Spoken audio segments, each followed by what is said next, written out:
Operation തൂഫാൻ നല്ല ഉഷാറായിട്ട് കേരളത്തിൻ്റെ പല മേഖലകളിലും കടന്നു ചെന്ന് ലഹരി മാഫിയകളെ കൈയടച്ച് പിടിക്കുമ്പോൾ ബെക്കാടി മയം ₹1 പോലും ചിലവാക്കാതെ നല്ല അടിപൊളി അഡ്വർടൈസ്മെൻ്റാണ് ബെക്കാടിക്ക് ഇപ്പോൾ കേരളത്തിൽ കിട്ടുകൊണ്ടിരിക്കുന്നത്.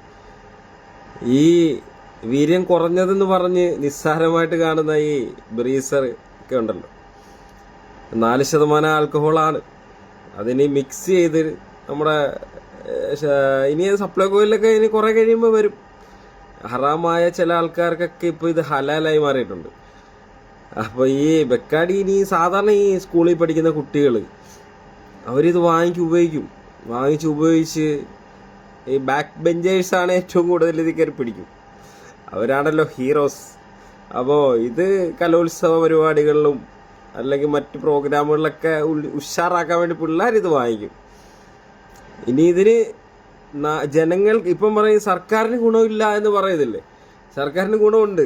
എങ്ങനെ ഗുണമെന്ന് പറഞ്ഞാൽ ഈ പൂക്കിയായില്ലേ, എങ്ങനെ പൂക്കിയായത്, വാഹന മോഡിഫിക്കേഷൻ ചെയ്തു തരാമെന്ന് പറഞ്ഞ് ഇപ്പോൾ ആംബുലൻസിന് വരെ ഫൈൻ അടിക്കുന്നുണ്ട്. ഒറ്റയടിക്ക് 5500 ഫൈൻ, ബമ്പർ വെച്ചതിന് 4700 ഫൈൻ അടിക്കുന്നുണ്ട്. അപ്പോൾ ഇതുപോലെ തന്നെ ഈ ബെക്കാടി ബ്രീസർ വീര്യം കുറഞ്ഞ 4% മാത്രമുണ്ട് എന്ന് പറയുന്ന ആ സാധനം വാങ്ങിച്ച് പിള്ളേരടിക്കും, ബൈക്കിൽ പോവും, അല്ലെങ്കിൽ വേറെ ഏതെങ്കിലുമൊക്കെ രീതിയിൽ സർക്കാരിന് നല്ല ഫൈൻ അടിക്കാം. അതേ നടക്കത്തുള്ളൂ.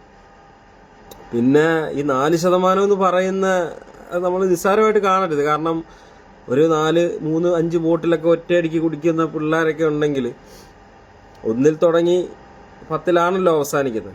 അവർക്കൊക്കെ ഇത് നല്ല എഫക്റ്റ് ആയിരിക്കും. നമ്മുടെ നാടുകളിലെല്ലാം മദ്യപ്പുഴ ഒഴുകും. പിന്നെ കഴിഞ്ഞ ഭരണകാലത്ത് 300 800 ആക്കി ബാറുകളെന്നൊക്കെ പറയുന്നത്, ഈ ബാറുകളൊക്കെ ആരുടെയാ? ഇവരുടെയൊക്കെ തന്നെ ഈ രാഷ്ട്രീയക്കാരുടെ ഈ കുടുംബപകയായിട്ടും ബന്ധുക്കാരും സ്വന്തക്കാരുടെയൊക്കെ പേരിലുള്ള ഈ ബാറുകൾ.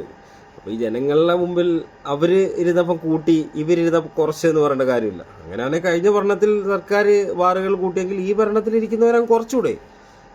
കുറേ ബാറുകൾക്ക് ലൈസൻസ് ഒന്നും കൊടുക്കണ്ട, കട്ടാക്കിക്കോ. പറ്റത്തില്ല അല്ലേ? എങ്ങനെ പറ്റും?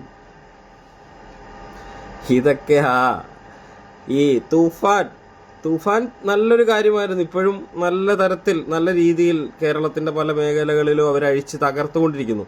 പക്ഷെ ഇതിൻ്റെ ഒന്നും ഉറവിടം കണ്ടെത്താൻ ഇതുവരെയും തൂഫാന് കഴിഞ്ഞിട്ടില്ല.